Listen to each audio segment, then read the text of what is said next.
तो प्यारे बच्चों, आप सभी का फिर से एक बार स्वागत है हिंदी विद्यापीठ में। आज हम बात करेंगे क्लास 10th हिंदी कोर्स ए में बोर्ड से संबंधित महत्वपूर्ण टॉपिक पर रचनात्मक लेखन खंड यानी कि खंड घ, जो आपका पूरा का पूरा 20 अंक होगा। और मैं जो टिप्स बताऊंगा इस टॉपिक से संबंधित, उसे यदि आप फॉलो करते हैं, पालन करते हैं, तो 20 में से 20 मार्क्स निश्चित आएंगे। इसलिए वीडियो के साथ अंत तक बने रहे।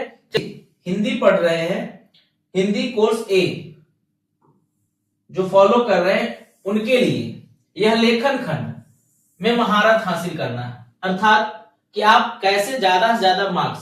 अब ये कुल व्याकरण का खंड अगर मिला दिया जाए, लेखन खंड और व्याकरण, तो 36 मार्क्स आएंगे। यानी कि आपका जो एग्जाम होगा 80 मार्क्स का, उसमें से 36 मार्क्स केवल व्याकरण से है। इसलिए व्याकरण पर ध्यान देना बेहद जरूरी है। और यदि आप इसको सही तरीके से समझ लेते हैं तो व्याकरण में अच्छे मार्क्स आएंगे, यानी कि हिंदी में ही अच्छे मार्क्स आएंगे। और हिंदी में अच्छा मार्क्स आना भी चाहिए, यही आपका उद्देश्य भी होना चाहिए। तो अब यहाँ पर लिखा है कि बोर्ड परीक्षा में पूरे अंक लाने की अचूक रणनीति, यदि आप इसको फॉलो करते हैं तो हिंदी में अच्छे मार्क्स आएंगे, ये गारंटी है। चलिए, तो ये पूरा का पूरा रोड मैप है कि किस प्रकार से आप तैयारी करेंगे कि आपको हिंदी में अच्छा मार्क्स स्कोर हो। उसके लिए क्या क्या आपको फॉलो करना है, किस निर्देशों का पालन करना है, वो देखिए। तो सबसे पहले मैंने क्या लिखा, आपकी सफलता का रोड मैप क्या होना चाहिए, कि आप किस प्रकार से पढ़ रहे हैं, क्या तैयारी कर रहे हैं, उसके लिए एक रोड मैप होना चाहिए। यानी कि हमें अपना एक उद्देशिका, ऑब्जेक्टिव्स फिक्स करना चाहिए कि हमें क्या करना है और कैसे करना है। तो अब हम यहाँ पर सीखेंगे इस खंड में कि हर विषय को, यानी कि इस लेखन खंड में जो भी पार्ट है, जो भी खंड है, उन सभी को हम देखेंगे और उसको तोड़ेंगे अलग अलग हिस्सों में। और फिर हर विषय के लिए सीखेंगे अलग अलग, जिसमें हमें पहचान करनी है, उदाहरण भी उसका हम देंगे, और मंत्र या बोले कि फॉर्मूला, जैसे मैथ्स में बोलते हैं उस प्रकार से हिंदी में क्या मंत्र, यानी कि हम क्या टिप्स, किन चीजों का पालन करें कि हमारा जो लेखन खंड है वो एकदम सटीक हो जाए। तो सबसे पहले आपको जो पढ़ना है, जो लेखन खंड में आने वाला है, वो क्या क्या है टॉपिक, उसको जानते हैं। तो पत्र लेखन, औपचारिक या अनौपचारिक, अनुच्छेद लेखन, निबंध लेखन। तो अनुच्छेद लेखन और निबंध लेखन दोनों में से कोई एक आएगा। सूचना एवं विज्ञापन लेखन, ठीक है, ईमेल एवं स्ववृत्त लेखन और संवाद लेखन। तो ये इतने सारे टॉपिक है जो आपके परीक्षा में पूछे जाएंगे और सभी को हम लोग जानेंगे सही तरीके से। तो पता है पत्र के बारे में, चलिए पत्र के बारे में जानते हैं। अब देखिए, पत्र में भी दो प्रारूप होते हैं, हम दोनों प्रारूपों को जानेंगे। कि पत्र में जो पहला प्रारूप है आपका, वो क्या है, आपका औपचारिक पत्र। अब औपचारिक पत्र की पहचान कैसे होती है, औपचारिक पत्र होता क्या है, तो यह जान लीजिए कि यह पत्र उन लोगों को लिखते हैं जिनसे हमारा कोई व्यक्तिगत संबंध नहीं है, यानी कि निजी। वैसे व्यक्ति को लिखते हैं जिनसे हमारा कोई लेना देना नहीं है, वैसे लोगों के लिए हम ये पत्र लिखते हैं, जिसको हम क्या बोलते हैं, औपचारिक पत्र, इंग्लिश में बोलेंगे फॉर्मल लेटर। अब बात करेंगे कि जैसे उदाहरण में हम प्रधानाचार्य को लिख रहे हैं तो हमारे निजी कोई व्यक्तिगत संबंधी है नहीं। अधिकारी या संपादक बोले तो जो एडिटर होते हैं, न्यूज एडिटर, उनके लिए हम लिखते हैं। तो अब इससे संबंधित जो टॉपिक्स आपके परीक्षा में पूछे जाएंगे वो क्या हो सकता है, मतलब एक संभावित है कि ये एग्जाम्पल हो सकता है। तो नगर निगम को सफाई व्यवस्था के लिए पत्र, विद्यालय के प्रधानाचार्य को अवकाश हेतु आवेदन पत्र, ये तो आप बचपन से पढ़ते आ रहे हैं, और बिजली विभाग को शिकायत पत्र। ये 2-3 प्रारूप जो है आपके परीक्षा में पूछे जा सकते हैं। अब देखिए, सबसे पहले उदाहरण स्वरूप कि हम इस पत्र को लिखेंगे कैसे, हमारा ये पत्र लिखने का क्या प्रारूप होना चाहिए। तो सबसे पहले यह देखिए, विषय आपका एक दिया गया उदाहरण स्वरूप कि आपका प्रश्न होगा क्या, मोहल्ले में गंदगी की समस्या के संबंध में। कि मोहल्ले में जो गंदगी है, ऐसा होता है शहरों में कि कूड़ा का ढेर कहीं भी इकट्ठा हो जाता है, तो उस कूड़े के ढेर को सफाई के लिए एक टॉपिक है, प्रश्न है। तो उसके लिए हम क्या करेंगे, तो सबसे पहले पत्र लिखने में हमारा जो प्रारूप है, यानी कि फॉर्मेट, वो फॉर्मेट सही होना चाहिए। बिना फॉर्मेट के हम पत्र लिखेंगे या फिर जैसे तैसे लिख देंगे तो हमारा अंक उसमें, यानी कि मार्क्स नहीं उठेगा, यानी कि मार्क्स हमें नहीं मिलेंगे। इसके लिए हमें सही प्रारूप इस्तेमाल करना होगा। तो सबसे पहले जो अभिवादन है, हमें उस पर ध्यान देना है। तो हिंदी में पत्र लिख रहे हैं तो उसके लिए हम क्या लिखेंगे, सेवा में। फिर अब अभिवादन में ही लिखेंगे कि हम किस पद के किस व्यक्ति को लिख रहे हैं, ये भी हमें लिखना है। किसको लिख रहे हैं, तो स्वाभाविक सी बात है कि यदि मोहल्ले में गंदगी की समस्या के संबंध में लिख रहे हैं तो नगर निगम अधिकारी को लिखना होगा। और कहां लिख रहे हैं, तो पटना। ठीक है, अब ये हमारा जो पोर्शन है ये हमारा मुख्य भाग है, इसको मेन बॉडी बोलते हैं, पत्र का हमारा मुख्य भाग है। अब यह पत्र का हमारा मुख्य भाग है, इसमें हम क्या लिखेंगे, महोदय। अब यहाँ अभिवादन और यहाँ पर ससम्मान हम लिखेंगे। ठीक है, महोदय, महाशय या इससे संबंधित और भी कोई शब्द का हम प्रयोग कर सकते हैं। अब सविनय निवेदन है कि हमारे मोहल्ले में कूड़ा समय पर नहीं उठाया जा रहा है, जिससे दुर्गंध और बीमारियों का खतरा बढ़ गया है, अतः आपसे निवेदन है कि शीघ्र उचित कार्रवाई करें। धन्यवाद। अब ये बहुत ही संक्षिप्त और सटीक पत्र लिखा गया है, किसमें, औपचारिक पत्र में। अब देखिए इससे संबंधित जो आपको याद रखने वाली बात है वो क्या है आपका, कि सफलता का मंत्र। जो सफलता क्या है आपको, ये आपने जो कुछ भी मैंने बताया उसके लिए आपको ये याद रखना जरूरी है। यहां से ये याद करना है, ये क्या है कि प्रारूप, यानी कि यह जो आपका पूरा का पूरा फॉर्मेट है, ये पूरा का पूरा फॉर्मेट आपको याद होना चाहिए पत्र लिखने के लिए। उसके बाद सेवा में विषय लिखना है कि हम क्यों पत्र लिख रहे हैं।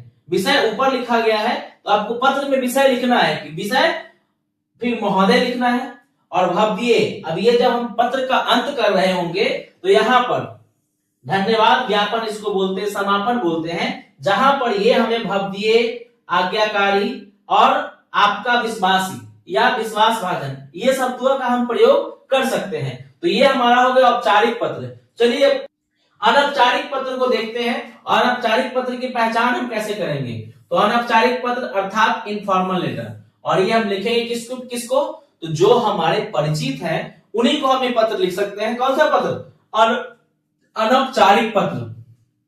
अब इसकी पहचान कैसे कर सकते हैं, यानी कि इसकी परिभाषा क्या हो गया अनौपचारिक पत्र की, तो यह पत्र परिवार के सदस्य, मित्रों और सगे संबंधियों को लिखा जाता है। इसमें भाषा आत्मीय और सरल होती है, यानी कि जिस भाषा का प्रयोग हम औपचारिक पत्र के लिए करते हैं वैसा भाषा हम इसमें प्रयोग नहीं करते। इसमें सरल, क्योंकि अपने लोग को हम पत्र लिख रहे होते हैं, तो जब अपने लोग को पत्र लिखेंगे तो उसमें आत्मीयता, यानी कि जो हम बोल सकते हैं आपसी कनेक्शन, आपसी जुड़ाव हमें उस पत्र में दिखना चाहिए। अब देखिए इससे संभावित बोर्ड टॉपिक में क्या प्रश्न पूछे जा सकते हैं उसको जानते हैं। तो मित्र को परीक्षा की तैयारी के बारे में पत्र, या भाई बहन को जन्मदिन की शुभकामनाएं का, या भाई बहन को जन्मदिन की शुभकामनाएं को लेकर पत्र लिखते हैं। ठीक है, अब चलिए इसका फॉर्मेट की बात करते हैं, फॉर्मेट को जानते हैं। उदाहरण स्वरूप कि प्रिय मित्र राहुल। अब देखिए यहां पर इसको बोलते हैं संबोधन। संबोधन में अपने से बड़ों के लिए, जैसे मान लीजिए हम अपने पिताजी के लिए लिख रहे हैं या माताजी के लिए लिख रहे हैं, तो वहां पर पूजनीय शब्द का प्रयोग करेंगे। यदि हम उन दादाजी या नाना जी या नानी या दादी को पत्र लिख रहे हैं तो परम पूजनीय लिखेंगे। यदि हम चाचा जी को लिख रहे हैं तो आदरणीय चाचा जी या आदरणीय मामा जी लिखेंगे। यदि अपने मित्र को लिख रहे हैं तो प्रिय मित्र का प्रयोग करेंगे, और यदि अपने से छोटे को लिख रहे हैं तो प्यारे शब्द का प्रयोग करेंगे। इन शब्दों के प्रयोग करने से पत्र जो हमारा है वो प्रभावी बनता है। तो यहां पर क्या लिखेंगे, प्रिय मित्र राहुल, सप्रेम नमस्कार, यानी कि प्रेम पूर्वक मैं आपको नमस्कार कर रहा हूं। मैं यहाँ कुशल हूँ, आशा करता हूं कि तुम भी स्वस्थ होगे। बोर्ड परीक्षा नजदीक है, इसलिए मैं नियमित अध्ययन कर रहा हूं। तुम्हारा मित्र अंकित। अब देखिए बहुत ही संक्षिप्त लिखा गया है, लेकिन प्रारूप का आपको हमेशा ध्यान रखना है कि फॉर्मल या इनफॉर्मल में हम कौन सा प्रारूप का प्रयोग कर रहे हैं। अब यहाँ पर लिखा गया है, भाषा में सरलता और आत्मीयता बनाए रखें। पत्र ऐसा लगना चाहिए जैसे आप सच में बात कर रहे हैं। अभिवादन और समापन संबंध के अनुसार चुने, यानी कि जैसा, अब मान लीजिए हमारे यहाँ मित्र है तो हम यहाँ पूजनीय नहीं लिख सकते हैं, तो यही लिखा गया है कि अभिवादन और समापन, यानी कि इसके बीच और इसके बीच, दोनों के बीच आपस में संबंध होना। अब देखिए अगला जो टॉपिक है आपका वो क्या है, अनुच्छेद लेखन। अब अनुच्छेद लेखन को हम क्या बोलेंगे, पैराग्राफ राइटिंग, इंग्लिश में उसको बोलते हैं। अब इसका होता क्या है, ये होता क्या है, अनुच्छेद लेखन होता क्या है। अनुच्छेद लेखन को सीधा सीधा बोल सकते हैं कि कम शब्दों में सटीक विचार जो हम व्यक्त करते हैं उसे हम क्या बोलेंगे, अनुच्छेद लेखन बोलेंगे। अब इसकी पहचान अर्थात इसकी परिभाषा क्या होगी, किसी एक विषय पर अपने विचारों को 100 या 120 शब्दों में। अब ये हमें ध्यान रखना है कि अनुच्छेद लिखने में हमारा शब्द सीमा जो है वो ध्यान में रहना चाहिए। तो अनुच्छेद लेखन में हमारा शब्द सीमा 100 से 120 ही होना चाहिए और संक्षेप यानी कि जो हम लिख रहे हैं वो सार गर्भित होना चाहिए, यानी कि गागर में सागर भरने वाली बात होनी चाहिए, यानी कि कम शब्दों में हम अपनी बातों को वहां रख सके, वैसा हमें अनुच्छेद लेखन करना चाहिए। तो वही है अनुच्छेद लेखन। अनुच्छेद का मतलब ही होता है कि कम शब्दों में अपनी बातों को व्यक्त करना। अब इससे संभावित जो बोर्ड टॉपिक में प्रश्न पूछे जाएंगे वो क्या पूछी जाएगी, स्वच्छ भारत अभियान संभावित है, ये आ भी सकता है और आता भी है। विद्यार्थी जीवन का महत्व और समय का सदुपयोग, ये तीनों टॉपिक से संबंधित यदि आप प्रयास करके जाते हैं यानी कि प्रैक्टिस करके जाते हैं तो एक ना एक कोई ना कोई प्रश्न जो है इससे संबंधित आएगा, ये कंफर्म है। चलिए अब देखते हैं, यहां पर उदाहरण है स्वच्छ भारत अभियान पे। तो अनुच्छेद लेखन में हमें किन बातों का ध्यान रखना है। अब देखिए, सबसे पहले इसको 3 पार्ट में बांट देना है कि भूमिका, इसके लिखने से क्या होगा, विषय विस्तार यानी कि उसको हम विस्तार कर रहे हैं और अंत में उसका निष्कर्ष। इसी प्रारूप में हमें अनुच्छेद को लिखना है और इस प्रारूप से हमें भटकना भी नहीं है। यदि इस प्रारूप से हम अलग होते हैं तो फिर अनुच्छेद हमारा जो है वह दिशाहीन हो जाएगा और उस अनुच्छेद का कोई मतलब नहीं होगा। इसलिए अनुच्छेद लेखन में हमें इन बातों का विशेष कर ध्यान रखना है। अब देखिए, स्वच्छ भारत अभियान पर यह एक उदाहरण स्वरूप यहाँ दिया गया है कि स्वच्छ भारत अभियान भारत सरकार द्वारा शुरू किया गया एक महत्वपूर्ण राष्ट्रीय अभियान है। इसका मुख्य उद्देश्य देश को साफ सुथरा बनाना। स्वच्छता से न केवल हमारा वातावरण सुंदर होता है बल्कि यह बीमारियों को फैलने से भी रोकता है। एक नागरिक के रूप में हमारा कर्तव्य है कि हम कूड़ा इधर उधर न फेंके और देश को स्वच्छ बनाने में अपना सक्रिय सहयोग दें। तो ये देखिए, यहाँ पर पहले 2 या 3 पंक्ति में जो है आपका भूमिका है, दूसरे में 3 पंक्ति में आपका विषय विस्तार है और अंत के 3 पंक्ति में क्या है, निष्कर्ष है कि हमें क्या करना चाहिए। तो इस प्रकार से आप और ज्यादा पंक्ति यानी कि 10 से 12 पंक्ति में लिखते हुए 100 से 120 शब्दों का शब्द सीमा का ध्यान रखते हुए उसको पूरा करेंगे। अब इससे संबंधित जो बात है जो आपको याद रखना है वो क्या है कि एक ही मुख्य विचार पर केंद्रित रहे। ये नहीं कि थोड़ा इसमें थोड़ा उसमें थोड़ा उसमें मिलाकर मिक्स करके लिख रहे, ऐसा नहीं है। हमें एक ही बिंदु पर टिका रहना चाहिए। वाक्य छोटे और स्पष्ट लिखे, इतना बड़ा भी वाक्य ना लिखे कि आपस में वाक्य पढ़ने के बाद व्यक्ति उलझ जाए, वैसा भी नहीं लिखना है। भूमिका, विषय विस्तार और निष्कर्ष, इन तीनों भागों में अपने विचारों को बांट कर लिखना है। ये आपको कहां फॉलो करना है, अनुच्छेद लेखन में।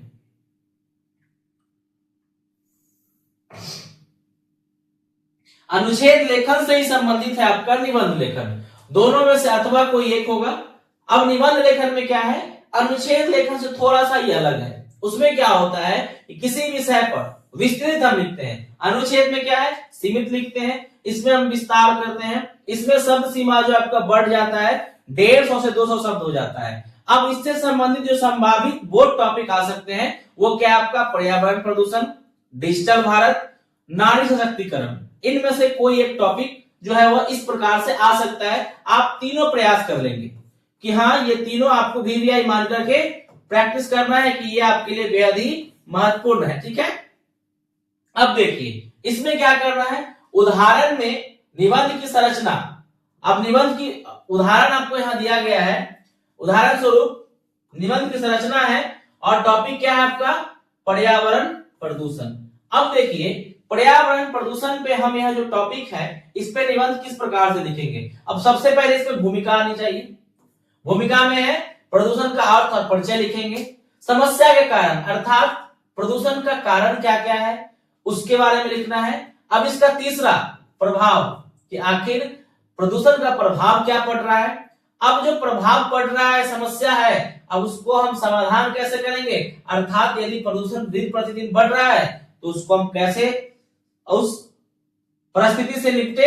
और अंत में उपसंहार, यानी कि हमने यह जो 4 चीजें लिखी इन चारों का समाहार यहां होना चाहिए। अब इससे संबंधित जो सफलता का मंत्र है आपका वो क्या है?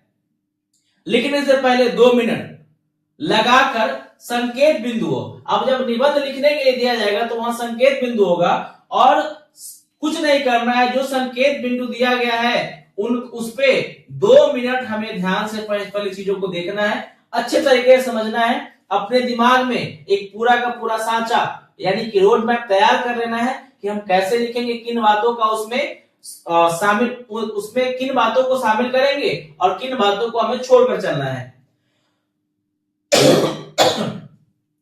यदि आप संकेत बिंदुओं का ध्यान रखते हैं तो निबंध में भटकने से रुकेंगे और विचारण में प्रवाह सुनिश्चित करेगा कि आप जो लिखना चाह रहे हैं, आप जो सामने वाले को बताना चाह रहे हैं वही लिखेंगे। यदि आप ऐसा नहीं सोचते हैं तो इसका नुकसान ये होगा कि आप भले ही निबंध तो लिख देंगे लेकिन उस निबंध से सामने वाला व्यक्ति उसको पढ़कर प्रभावित नहीं होगा। तो आप जो निबंध लिख रहे हैं उसे कोई पढ़कर प्रभावित होगा, ऐसी भाषा का प्रयोग करना है और उससे आप सामने वाला व्यक्ति प्रभावित होकर आपको पूरे अंक दे।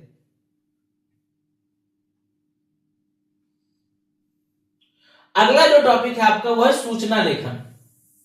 अब सूचना लेखन को लेकर हम बात करें तो सूचना लेखन में इसकी पहचान क्या है यानी कि इसकी परिभाषा क्या है उसको जानते हैं। तो सूचना अब क्या है कि किसी विशेष जानकारी को लोगों तक पहुंचाने के लिए सूचना लिखी जाती है, ठीक है, उसको सूचना कहते हैं हमेशा। अब सूचना लिखने का क्या प्रारूप हमें तैयार करना है, तो ये रहा आपका उदाहरण। अब सबसे पहले सूचना लिखने के लिए आपको एक कंप्लीट बॉक्स बनाना है। इस तरीके से बॉक्स बनाकर सबसे पहले यदि स्कूल के लिए सूचना लिख रहे हैं तो ये उस संस्था का नाम होना चाहिए, चाहे वो स्कूल हो या कुछ भी हो सकता है। इधर आप यहाँ पर स्कूल का नाम, संस्था का नाम जो लिख सकते हैं, सूचना लिखना है इसको, और इसको थोड़ा सा हाईलाइट कर सकते हैं इस तरीके से कि ये सूचना हो गया, इसको अंडरलाइन करेंगे। अब उसके बाद सबसे पहले क्या करना है, हमें करेंट डेट देना है, यानी किस डेट को हम सूचना लिख रहे हैं। उसके बाद सूचना का विषय लिखना है। विषय लिखने के बाद जैसे यहाँ पर विषय पर क्या है, स्वतंत्रता दिवस समारोह, ठीक है। उसके बाद जो भी सूचना होगा हमें 3 से 4 पंक्ति में सूचना लिख देना है और उसके बाद सूचना कौन दे रहा है उसका नाम, ठीक है, और उसका पद ये जरूर लिखा जाना चाहिए। यदि मान लीजिए प्रधानाध्यापक लिख रहे हैं तो वो क्या करते हैं, अपना सिग्नेचर भी यहाँ करते हैं। अब जो है इसमें सफलता का मंत्र क्या है, यानी कि सूचना लिखने में हमें किन बातों का ध्यान रखना है, तो 5 W's, ठीक है ना, अर्थात इन चीजों पे आपको ध्यान देना है। क्या लिखना है, कब लिखना है, कहां लिख रहे हैं, कौन लिख रहा है और किसके लिए लिख रहे हैं। ये अगर यदि आप ध्यान रखते हैं तो सूचना लेखन में आपको पूरे अंक आएंगे। इसके बाद चलते हैं विज्ञापन लेखन में। तो विज्ञापन लेखन इसका मतलब क्या होता है, देखिए B+ ज्ञापन ये लिखा गया है, ठीक है। तो B का मतलब होता है विशेष और ज्ञापन का मतलब होता है सूचना। तो विज्ञापन क्या है, जो हम किसी को विशेष सूचना दे रहे हैं किसी भी चीज के बारे में, उसे हम क्या बोलते हैं, विज्ञापन बोलते हैं। तो विज्ञापन का उद्देश्य ही है क्या, किसी वस्तु या सेवा के बारे में लोगों को आकर्षित करना और जानकारी देना या रचनात्मक और अब विज्ञापन का उद्देश्य क्या है, किसी वस्तु या सेवा के बारे में लोगों को आकर्षित करना और जानकारी देना, यही हमारा क्या है, विज्ञापन है और इसका उद्देश्य भी है। अब देखिए यहां पर विज्ञापन लिखने के लिए हमें क्या करना है, तो इस प्रकार से एक बॉक्स बनाना है।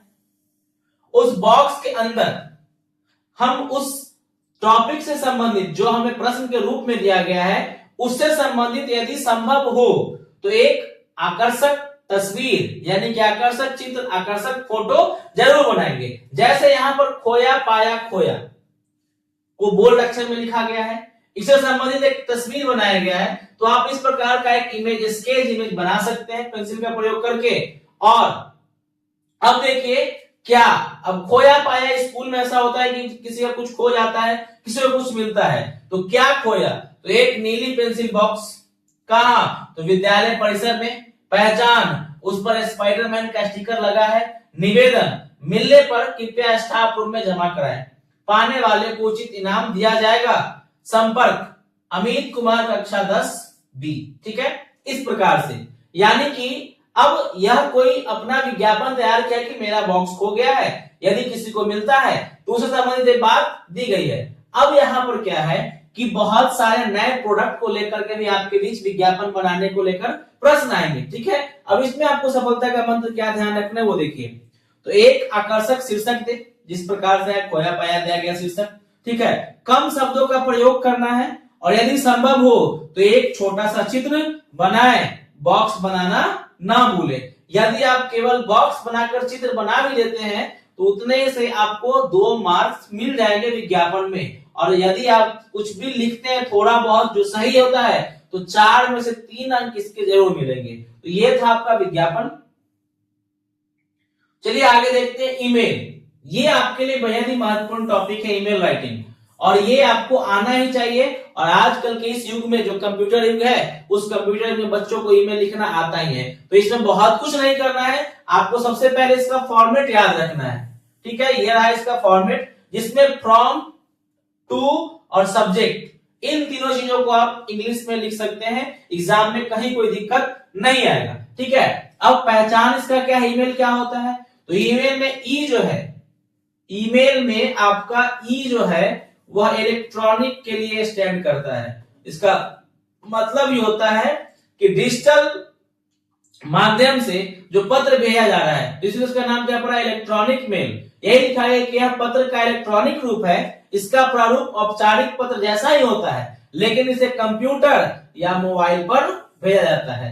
पत्र को भेजने के लिए पोस्ट ऑफिस या कुरियर का सहारा लिया जाता है, लेकिन इसको भेजने के लिए हमें इलेक्ट्रॉनिक डिवाइस का सहारा लेना पड़ता है। अब देखिए इसमें क्या करना है, सबसे पहले फ्रॉम में अब ये ध्यान रखना है कि यहाँ पर जो हम लिख रहे हैं वो अपना नाम न लिखे, कुछ भी एक्स वाई जेड इस तरीके से।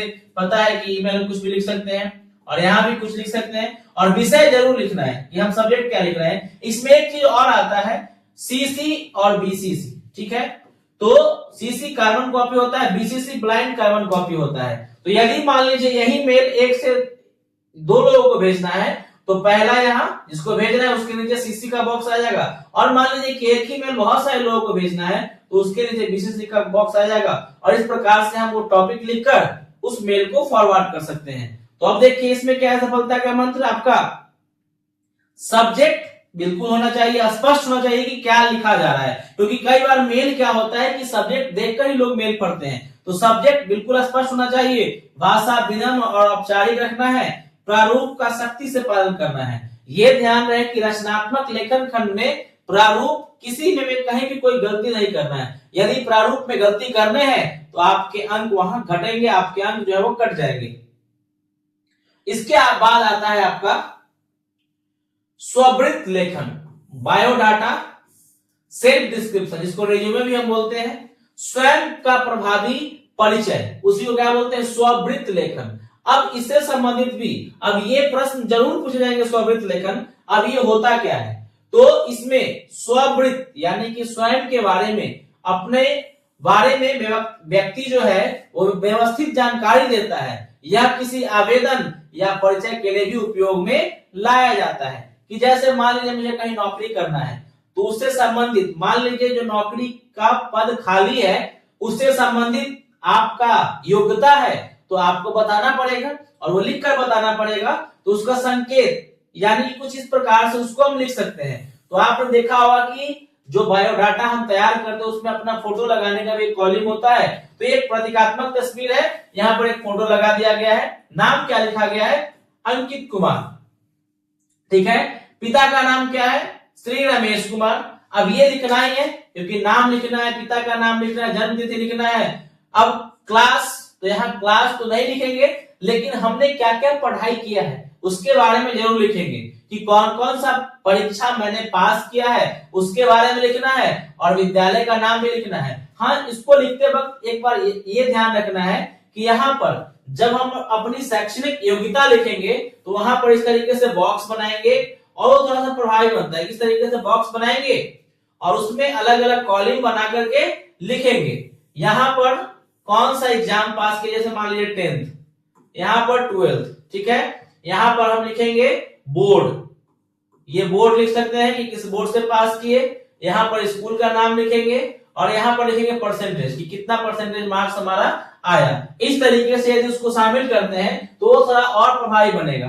फिर रुचियां आपकी क्या है और शैक्षणिक लक्ष्य क्या है कि आप क्यों पढ़ रहे हैं या फिर आप इस काम में आने वाला लक्ष्य क्या है, और अपने जीवन का लक्ष्य यानी कि एम भी आपको उसमें लिखना है। अब यहाँ पर क्या लिखा गया, सफलता का मंत्र इसमें क्या है कि जानकारी को हमेशा बिंदुओं में लिखें, यानी कि बिंदु बनाकर इस तरीके से हम उसको लिख सकते हैं, ठीक है। और सीधी रखें, जानकारी को सीधी रखना है, केवल सकारात्मक और प्रासंगिक जानकारी ही दे। यानी कि यदि मान लीजिए आप शैक्षणिक योग्यता यानी कि एक शिक्षक के रूप में आपको कार्य करना है, तो जो शिक्षक के नाते जो योग्यता होनी चाहिए वही लिखना है। ये नहीं कि उसके अलावा आपके अंदर जो भी गुण है वो सभी नहीं लिखना है। यानी कि प्रासंगिक कहने का मतलब है कि जिस कार्य से जो संबंधित जानकारी जितना लगे कि इतना सटीक है, उतना ही जानकारी हमें वहां पर देना चाहिए। तो चलिए अंत में ये आपका रहा संवाद लेखन। अब संवाद लेखन भी क्या है, तो संवाद का मतलब ही क्या है, संवाद की यदि हम बात करें तो दो या दो से अधिक लोगों के बीच जो बातचीत होती है उसे हम संवाद बोलते हैं और संवाद लेखन में आता है। यदि हम पहचान की बात करें तो यही लिखा गया, दो या दो से अधिक लोगों के बीच की बातचीत को लिखने क्या बोलते हैं, संवाद लेखन। और आपका यहाँ पर एक पाठ भी है क्या, राम लक्ष्मण परशुराम संवाद। अब देखिए इससे जो संभावित टॉपिक है वो क्या आ सकता है आपका, शिक्षक और विद्यार्थी के बीच बातचीत, दो मित्रों के बीच परीक्षा पर बातचीत। अब देखिए ये फॉर्मेट रहा। अब यहाँ पर राहुल है, यहाँ पर अमित है, इस तरीके से भी हम लिख सकते हैं। अब दो दो लोगों का हम बात यहाँ से लिखेंगे इस तरीके से कि चलो इधर आ गया। अब राहुल बोल रहा है, अरे अमित कैसे हो, परीक्षा की तैयारी कैसी चल रही है। अमित मैं ठीक हूँ। राहुल तैयारी अच्छी चल रही है, बस विज्ञान में थोड़ी चिंता है। राहुल हाँ पाठ्यक्रम थोड़ा लंबा है, मैं तो रोज पुनरावृत्ति रिवीजन कर रहा हूँ। अमित यह सही रणनीति है, चलो साथ मिलकर पढ़ाई करते हैं।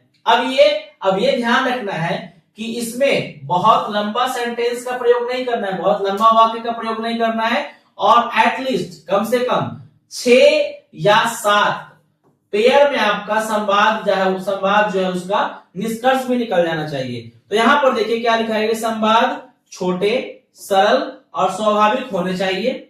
पात्रों के नाम के बाद कॉलन, यानी कि जैसे मैंने यहाँ बताया कि अमित लिखा गया है, तो अमित लिखने के बाद हम यहाँ क्या करेंगे, कॉलन देंगे, यानी कि अमित का स्टेटमेंट ये आ रहा है, ठीक है। और बातचीत में थोड़ा भाव जैसे आश्चर्य, खुशी, ये भी हमें दिखाने होंगे। यदि इन सभी चीजों का आप पालन करते हैं तो महारत का सूत्र आपके हाथ होगा।